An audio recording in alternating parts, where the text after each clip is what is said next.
মকৰ ৰাশিৰ জাতক জাতিকাসকলৰ ক্ষেত্ৰত এই জুন মাহটোত ভালেকেইটা সুযোগ তেওঁলোকে লাভ কৰিবলৈ গৈ আছে। মাহটোৰ মাজভাগত আপোনালোকে যদি সতৰ্ক থাকে তেতিয়াহ'লে আপোনালোকৰ ক্ষেত্ৰত ভাগ্য, ধন, প্ৰেম, চাকৰি এই সকলোখিনি ক্ষেত্ৰতে উন্নতি দেখিবলৈ পোৱা গৈছে। গতিকে ভিডিঅ'টো শেষলৈকে চাই থাকক। নমস্কাৰ বন্ধুসকল, আছামিজ হৰস্কোপ 50 চেনেলটোলৈ আপোনালোকক স্বাগতম জনাইছোঁ। আজিৰ ভিডিঅ'ত আমি আলোচনা কৰিম মকৰ ৰাশিৰ জুন মাহৰ সম্পূৰ্ণ ৰাশিফল।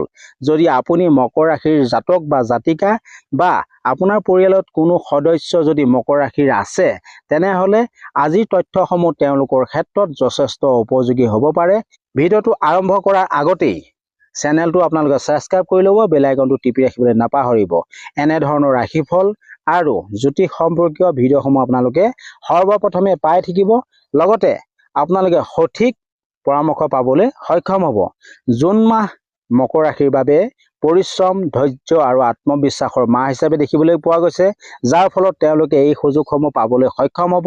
এই মাহত বহু কামতেই মকৰ ৰাশিৰ জাতক জাতিকাসকলে অগ্ৰগতি লাভ কৰিবলৈ সক্ষম হ'ব।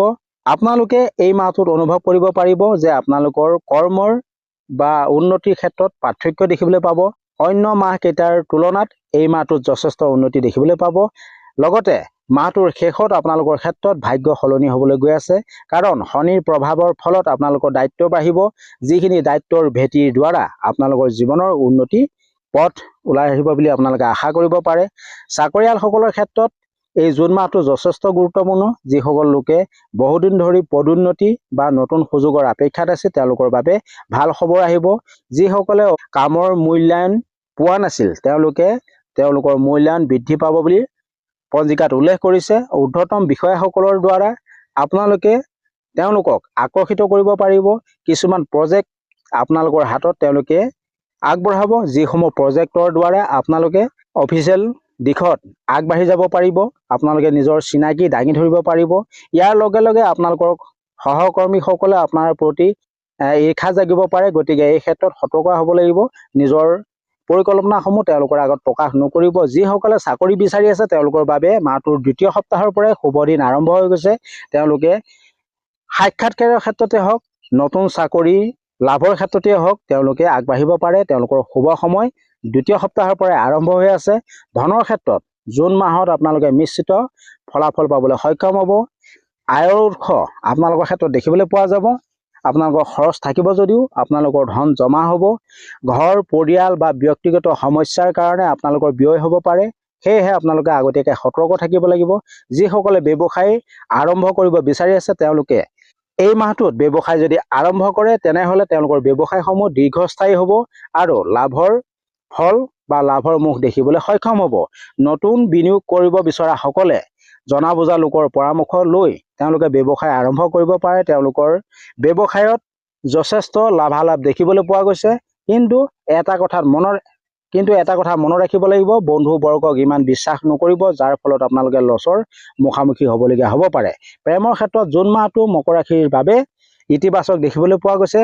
যিসকলে ইতিমধ্যে সম্পৰ্কত আছে, তেওঁলোকৰ মাজত বুজাবুজি হ'ব। তেওঁলোকৰ মাজত থকা সমস্যাসমূহ আঁতৰি যাব। বহুদিন ধৰি তেওঁলোকৰ প্ৰেমৰ যিখিনি সমস্যা আছিলে, তেওঁলোকৰ জীৱনৰ পৰা অৱসান ঘটিব। দাম্পত্য জীৱনত সংগীৰ সৈতে অধিক সময় কটাবলৈ তেওঁলোকে সুযোগ পাব। একেলগে তেওঁলোকে ভ্ৰমণ কৰাৰ ক্ষেত্ৰত তেওঁলোকে প্ৰস্তুত হ'ব পাৰিব। অবিবাহিত লোকসকলৰ ক্ষেত্ৰত নতুন জীৱনৰ আৰম্ভণি হ'ব পাৰে। তেওঁলোকৰ জীৱনলৈ নতুন ব্যক্তিৰ আগমন ঘটিব পাৰে। বিশেষকৈ সামাজিক অনুষ্ঠান, কৰ্মক্ষেত্ৰৰ জৰিয়তে তেওঁলোকে নতুন পৰিচয় তেওঁলোকৰ মাজত দেখিবলৈ পোৱা যাব। তেওঁলোকৰ প্ৰেম জীৱনৰ পূৰ্ণ সম্ভাৱনা দেখিবলৈ পোৱা গৈছে। পৰিয়ালৰ ক্ষেত্ৰত এই মাহটো যথেষ্ট শান্তিপূৰ্ণ থাকিব। পিতৃ মাতৃৰ আশীৰ্বাদ লাভ কৰিবলৈ সক্ষম হ'ব। সহযোগিতা লাভ কৰিব। পিতৃ মাতৃৰ আপোনালোকে মৰম চেনেহ পাব। ঘৰত কোনো শুভ অনুষ্ঠান বা আনন্দৰ পৰিৱেশ সৃষ্টি হ'ব পাৰে। ভাই ভনীৰ সৈতে সম্পৰ্ক আপোনালোকৰ উন্নত হ'ব। যদি আগতে তেওঁলোকৰ মাজত ভুল বুজাবুজি আছিল, সেইখিনি আপোনালোকৰ জীৱনৰ পৰা আঁতৰি যাব। মাহটোৰ মাজভাগত আপোনালোকৰ ঘৰখনৰ মূল ব্যক্তিসকলৰ স্বাস্থ্যৰ প্ৰতি আপোনালোকে যত্ন ল'ব লাগিব। স্বাস্থ্যৰ ক্ষেত্ৰত জুন মাহটো বিশেষভাৱে সাৱধানতাৰ মাহ হিচাপে অৱলম্বন কৰিব লাগিব। অধিক কামৰ প্ৰেছাৰ আপোনালোকে নল'ব। শাৰীৰিক মানসিকভাৱে আপোনালোকে প্ৰস্তুত থাকিব লাগিব। টোপনিৰ সমস্যা আপোনালোকৰ ক্ষেত্ৰত দেখিব পোৱা যাব পাৰে। এই ক্ষেত্ৰত আপোনালোক সতৰ্ক হ'ব লাগিব। পেটৰ সমস্যা, গেছৰ সমস্যা, হজমৰ সমস্যা, এইসমূহ আপোনালোকে দেখিবলৈ পাব পাৰে। খাদ্য অভ্যাসৰ ওপৰত আপোনালোকে গুৰুত্ব দিব লাগিব, অধিক পানী খাব লাগিব আৰু ভজা পোৰা জাতীয় খাদ্যসমূহ বেছিকৈ নাখাব। শিক্ষাৰ ক্ষেত্ৰত যিসকল জাতক জাতিকা আছে, মকৰ ৰাশিৰ জাতক জাতিকা, তেওঁলোকৰ পৰিশ্ৰমৰ মাহ হিচাপে এই মাহটো পৰিগণিত হৈছে। যিসকল জাতক জাতিকাই প্ৰতিযোগিতামূলক পৰীক্ষাৰ বাবে প্ৰস্তুতি চলাই আছে, তেওঁলোকৰ বাবে যথেষ্ট অনুকূল সময় দেখিবলৈ পোৱা গৈছে। পঢ়া শুনাত আপোনালোকৰ একাগ্ৰতা বৃদ্ধি পাব। শিক্ষকৰ পৰা আপোনালোকে সহযোগিতা লাভ কৰিব। বয়োজ্যেষ্ঠ লোকসকলৰ পৰা আপোনালোকে সহযোগিতা লাভ কৰিব আৰু পৰাপক্ষত সামাজিক মাধ্যম অৰ্থাৎ মোবাইল জাতীয় সামগ্ৰীৰ পৰা আপোনালোকে দূৰত থকা ভাল, অন্যথা আপোনালোকৰ সময় নষ্ট হ'ব, শিক্ষাৰ ক্ষেত্ৰত বাধা হ'ব পাৰে। জুন মাহত এটা কথা বিশেষভাৱে মনত ৰাখিব লাগিব, অতি আত্মবিশ্বাস আপোনালোকৰ কাৰণে ক্ষতিকাৰক বুলি উল্লেখ কৰিছে। পঞ্জিকা অনুসৰি আপোনালোকে এই মাহটো যদি সাৱধানেৰে আগবাঢ়ে তেনেহ'লে আপোনালোকৰ ক্ষেত্ৰত অতি ভাল সময় দেখিবলৈ পোৱা যাব। কোনো নথি পত্ৰ স্বাক্ষৰ কৰাৰ আগতে ভালদৰে পঢ়ি লোৱা ভাল। আৰ্থিক লেনদেনৰ ক্ষেত্ৰত সাৱধানতা ল'ব লাগিব। কাকো সহজে আপোনালোকে বিশ্বাস নকৰিব। ব্যক্তিগত জীৱনতে আপোনালোকে সতৰ্কতা হোৱাৰ উপৰিও আপোনালোকৰ পৰিয়ালত যদি কোনো মকৰ ৰাশিৰ জাতক জাতিকা আছে, তেওঁলোকৰ ক্ষেত্ৰতো সতৰ্কতা ল'বলৈ পৰামৰ্শ আগবঢ়াব। শুভ সংখ্যা, শুভ ৰং বা শুভ দিনৰ ক্ষেত্ৰত এই মাহত আপোনালোকৰ শুভ সংখ্যা হৈছে 6 আৰু 8, শুভ ৰং হৈছে নীলা আৰু ধূসৰ। শুভ দিন হিচাপে শুকুৰবাৰ, শনিবাৰ এই দুটা দিনতে আপোনালোকে শুভ কৰ্ম আৰম্ভ কৰিব পাৰে। এই দিনবোৰ গুৰুত্বপূৰ্ণ কামসমূহ আপোনালোকে আৰম্ভ কৰিলে আপোনালোকৰ ক্ষেত্ৰত দীৰ্ঘদিনীয়া ফল পাবলৈ সক্ষম হ'ব। সামগ্ৰিকভাৱে ক'বলৈ গ'লে জুন মাহটো মকৰ ৰাশিৰ জাতক জাতিকাসকলৰ ক্ষেত্ৰত অগ্ৰগতি মাহ হিচাপে বা কেইবাটাও সুযোগ আপোনালোকৰ জীৱনলৈ লৈ অহা মাহ হিচাপে আপোনালোকে ধৰি ল'ব পাৰে। আপোনালোকে ধৈৰ্য ধৰি যদি এই মাহটো আগবাঢ়ে নিশ্চয় সফলতা পাবলৈ সক্ষম হ'ব। আপোনালোকৰ সুযোগৰ ক্ষেত্ৰত যিসকলে কোনো গ্ৰহগতিৰ বাধা আছে, তেওঁলোকে উপযুক্ত জ্যোতিষৰ দ্বাৰা সেই গ্ৰহগতিসমূহ দূৰ কৰি আপোনালোকে আপোনালোকৰ জীৱনৰ ক্ষেত্ৰত আগবাঢ়িলে এই মাহটো বিশেষভাৱে সুফল পাবলৈ সক্ষম হ'ব।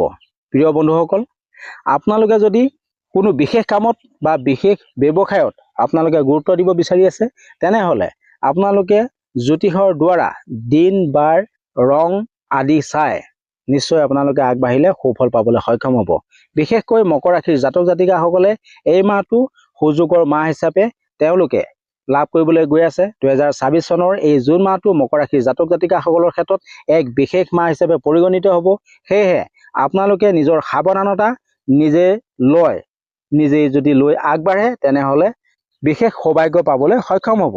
প্ৰিয় বন্ধুসকল, যদি আপোনালোকৰ তেনেধৰণৰ কোনো সমস্যা আছে তেতিয়াহ'লে কমেণ্ট যোগে জনাবলৈ নাপাহৰিব। লগতে এই মাহটো আপোনালোকৰ ভাল দিন আহক তাৰে কামনা কৰি আজিলৈ ধন্যবাদ।